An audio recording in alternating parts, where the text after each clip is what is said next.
The French Revolution, a watershed event in modern world history. The French Revolution began in 1789 and entered in the late 1790s with the ascent of Napoleon Bonaparte. During this period, French citizens resigned their country's political landscape, uprooting centuries-old institutions such as absolute monarchy and the feudal system, like the American Revolution before it. The French Revolution was influenced by Enlightenment ideas, particularly the concept of popular sovereignty and inalienable rights. Although it failed to achieve all of its goals and at times degenerated into a chaotic bloodbath, the movement played a critical role in shaping modern nations by showing the world the power inherent in the will of the people. The French state on the eve of a revolution. France was a strong and powerful state in 18th century. She had seized vast territories in North America, islands of the West India, and Madagascar in Africa. However, despite its outward strength, the French monarchy was facing the crisis which was to lead to its destruction. The French King Louis XIV came into the throne in 1774 at the age of 20. He was a well-intentioned but dull-witted and ineffectual monarch, far more devoted to his hobbies, hunting and love-making, than to the business of absolute kingship. On July 14, 1789, when mobs stormed the Bastille, he wrote in his diary, "Nothing fortunate at the outset in that he had as his principal financial minister and extremely able Anna Robert Jacques Turgot. Louis lost that advantage 2 years after his accession, when he dismissed Turgot rather than press ahead with the economic reforms his minister advocated. When they encountered serious opposition from the nobility, from that time, national police traced an unstable course, uncontrolled by the king and influenced by the self-interested countries. The responsibilities as any of the king's indecisive misrule was the Queen Marie Antoinette, daughter of Austria's monarch Maria Theresa, vain and strong-willed, fond on court entertainment and place intrigue. She inspired the dedicated hatred of reformers, intellectuals, and the common people. Conditions in French would have taxed the abilities of even the most talented king, for with Louis' personal shortcomings, the task was virtually insurmountable. 3 factors in particular contributed to the breakdown that produced revolution. The first was inability of the monarch to carry forward and centralized administrative process, which Louis XIV had instituted and which even he had found it difficult to sustain.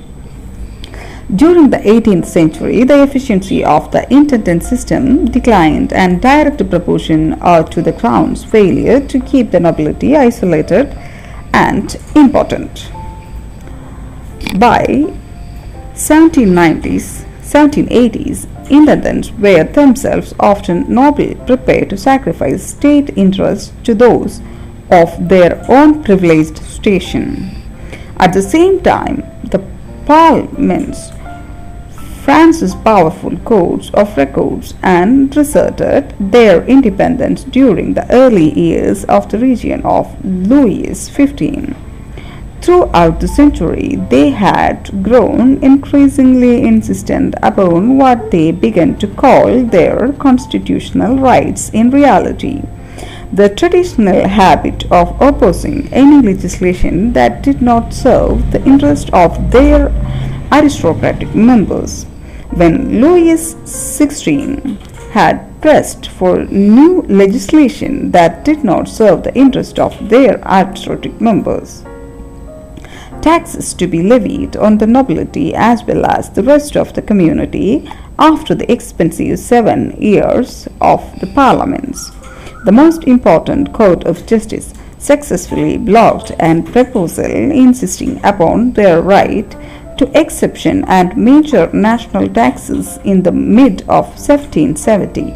This episode was reenacted when Turgot attempted to combat the government's indebtedness through a series of reforms that included the curtailing of court expenses, the abolition of the quarry, forced labor by the peasants of loyal lords in favor of small tax on landowners, and the abolition of the certain guide restrictions to the order of stimulate manufacturing.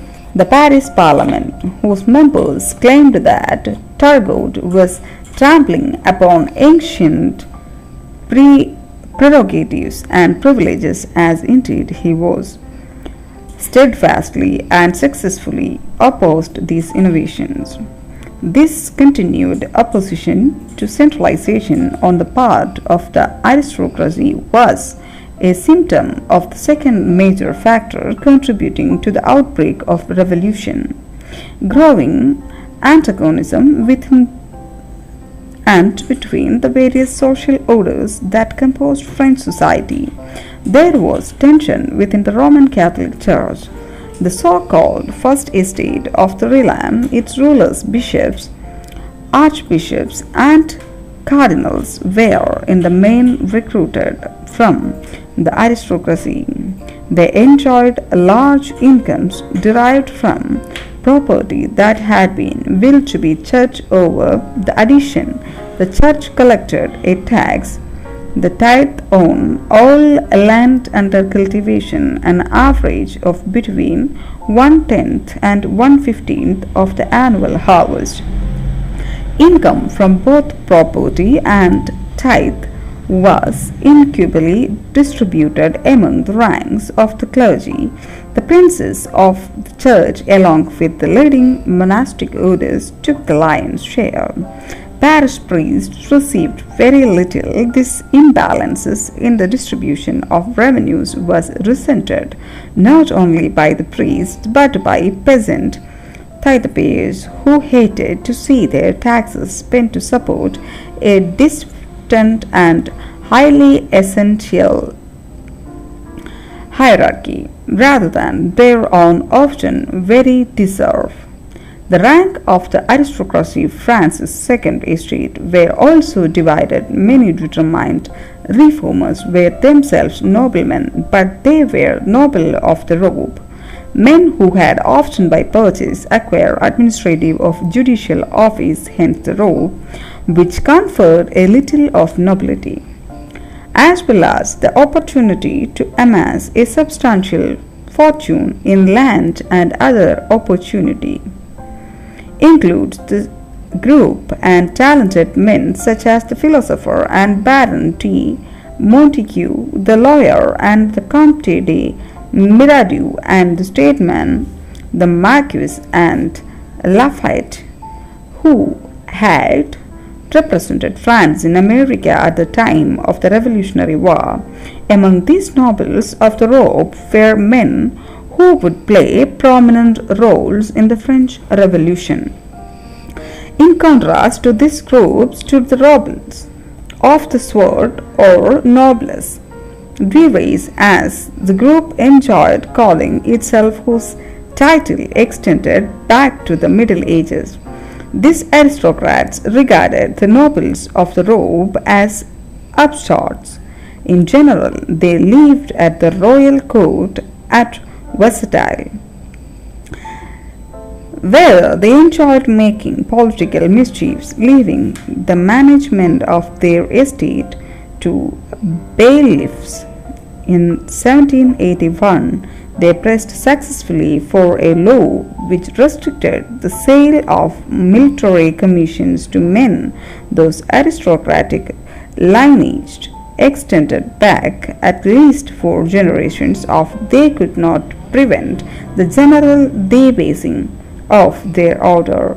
They reasoned they could at least ensuring that the army remained there preserve the tensions between the nobles of the robe and the sword kept in the aristocracy fragmented at